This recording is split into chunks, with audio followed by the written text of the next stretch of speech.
The Philadelphia Eagles are moments away from potentially changing the entire landscape of the 2026 NFL Draft. And if you're sitting there thinking they're going to stay glued to that 23rd overall pick, you are dead wrong.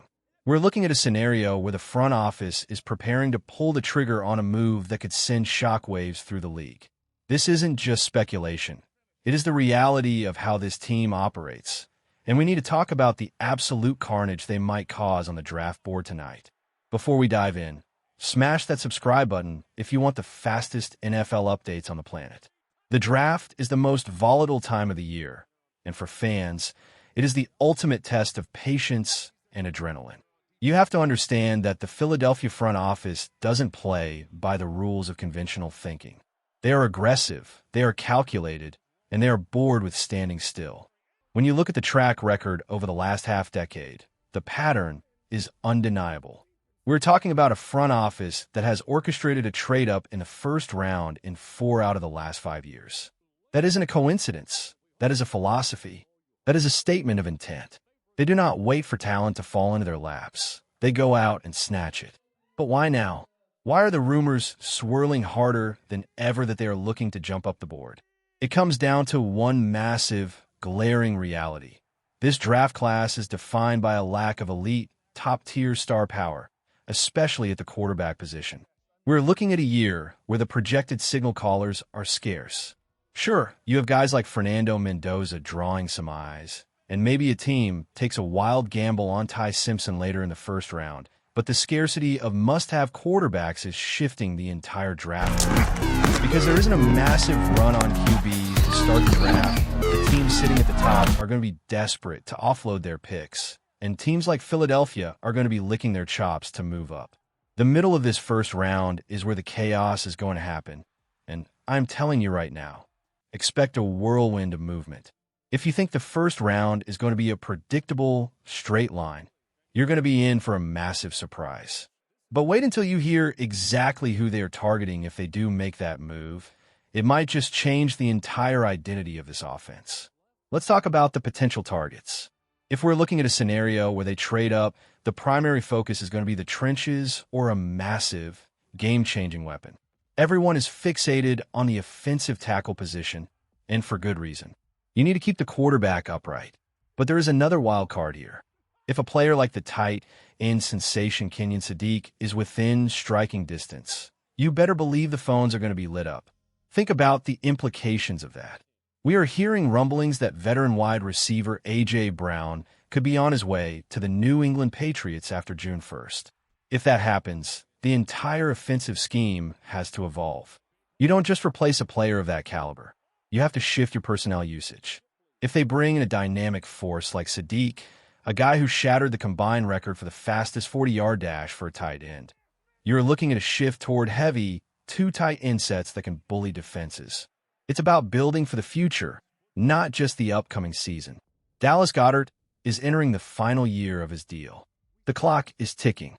Bringing in a young, explosive talent like Sadiq isn't just a luxury. It's a succession plan. And that is the brilliance and the risk of how this team builds their roster. They're obsessed with getting younger and cheaper on offense because, let's face it, the defensive side of the unit is already getting expensive. Look at the books. Jordan Davis is paid. Jalen Carter is waiting for his turn at the bank. Quinyon Mitchell and Cooper DeJean are going to need huge paydays sooner rather than later. Nolan Smith and Jalix Hunt are also in that pipeline. You cannot keep paying premium prices for every star. You have to replenish the offense with talent. It really dictates the defense. Contract. That is how you stay competitive in a league that is designed to tear winning teams apart. But let's get specific about the who. If they don't land a tight end, the offensive tackle position is the holy grail. There's a massive amount of buzz surrounding a trade with the Tampa Bay Buccaneers to jump in front of the Detroit Lions. Why? To grab Caden Proctor. If you don't know the name, you better learn it. Proctor is a physical specimen. We're talking about a guy who started 40 games at Alabama. He has the size, he has the footwork, and he has the versatility to move inside to guard if necessary before sliding out to tackle. Is he the long-term successor to Lane Johnson? That is the dream scenario. But even if he is just a plug-and-play starter, he changes the floor of that offensive line. So, here's a spicy question for everyone watching. If you're in the war room, are you trading up for an offensive tackle to protect the future, or are you swinging for the fences with a weapon like Kenyon Sadiq? Who is to blame if the team doesn't land a superstar in the first round? Drop a name in the comments below. We need to discuss the strategy behind these moves because it isn't just about picking the best player. It is about how the front office constructs their board. We have insights from some of the sharpest minds on the beat, and the reality is that the board is horizontal, not vertical. What does that mean? It means they aren't looking at a numbered list from 1 to 257. They're looking at tiers. They group players by talent level and value. If they're sitting in the middle of a tier, they feel comfortable trading down to acquire more assets because they know the drop-off in talent isn't massive. But if they see a player at a position of high value, like tackle, who is the last of that elite tier, they will strike. They will move up. They will be aggressive. This succession plan philosophy is their secret weapon. It is why they took Jalen Carter when Fletcher Cox was still dominating. It is why they took Cam Jurgens while Jason Kelce was still a legend. It is why they grabbed Quinyon Mitchell even with Darius Slay in the secondary. It doesn't always work. Look at the Andre Dillard situation trying to replace Jason Peters, but the logic is sound. You learn from the best before you are asked to be the best. You don't wait for a position to become a disaster. You address it before the veteran walks out the door. It is calculated. It is ruthless. And frankly, it is the best way to maintain a winning culture. And let's be real about the activity on the phones. There is absolutely no way this front office sits on their hands during the draft. They have made 26 trades during the draft over the last 5 years. That is 5 trades per draft on average. If you were expecting them to pick at 23 and then just go to sleep, you haven't been paying attention. They're the most active team in the league when it comes to wheeling and dealing, and that isn't going to change tonight. While we're focused on what the Eagles are doing, we have to keep an eye on the rest of the division. There's a persistent rumor that the Dallas Cowboys are looking to move up in the first round to secure a wide receiver. If that happens, the pressure on the Eagles to counter with their own explosive move increases tenfold. Nobody wants to see a rival reload their arsenal.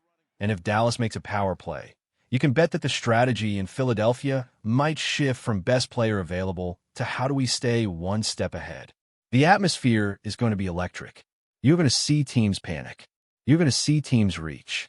And in the middle of all that chaos, you're going to see one front office that treats the draft like a high-stakes game of chess, not a sweepstakes.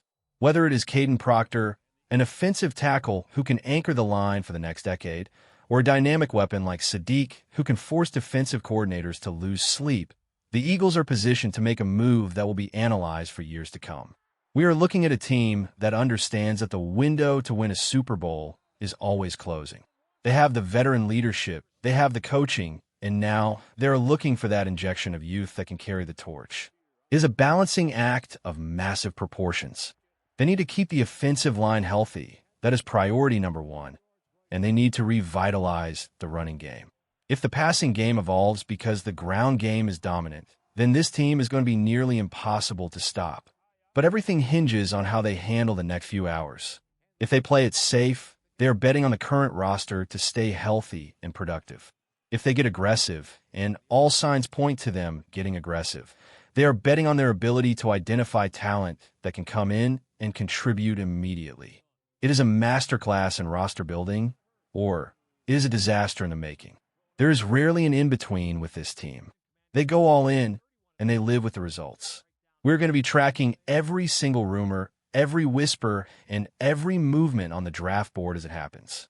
The next few hours are going to be a whirlwind. You'll see trades. You'll see teams jumping over each other, and you'll see the future of the NFL being decided in real time. There's a sense of urgency that you can feel in the air. The team knows that their current window with their veteran core is precious. They have an offense that is veteran-laden, a unit that has been to the mountaintop and knows what it takes to get back there. They don't need a total rebuild. They need a retool. They need those specific high-impact pieces that can turn a good season into a championship season. And that is why the horizontal board matters. It is why they focus on value. They aren't reaching for players just to fill a spot on the depth chart. They're looking for elite traits. They're looking for guys who can change the scheme. When you draft for need, you get busts. When you draft for value and tiers, you build a dynasty. So, as we approach the start of the draft, keep your eyes on the trade block. Watch the teams ahead of the Eagles. Watch the teams looking to trade down. If there's a run on tackles, watch for the Eagles to leapfrog the competition. If there's a slide of a top-tier weapon, watch for them to strike. It is going to be chaotic, it is going to be fast, and it is going to be the most exciting night of the year for any football fan. The draft is the ultimate equalizer. Every team starts with the same opportunity to find the next superstar. The difference is in the preparation, the strategy, and the guts to pull the trigger when the opportunity presents itself. And if there's one thing we have learned about this Philadelphia front office, is that they're never afraid to pull the trigger. Get ready for fireworks. Get ready for the unexpected.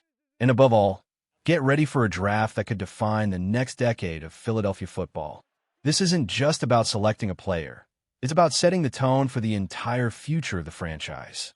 Stay tuned, because this is going to be one wild ride.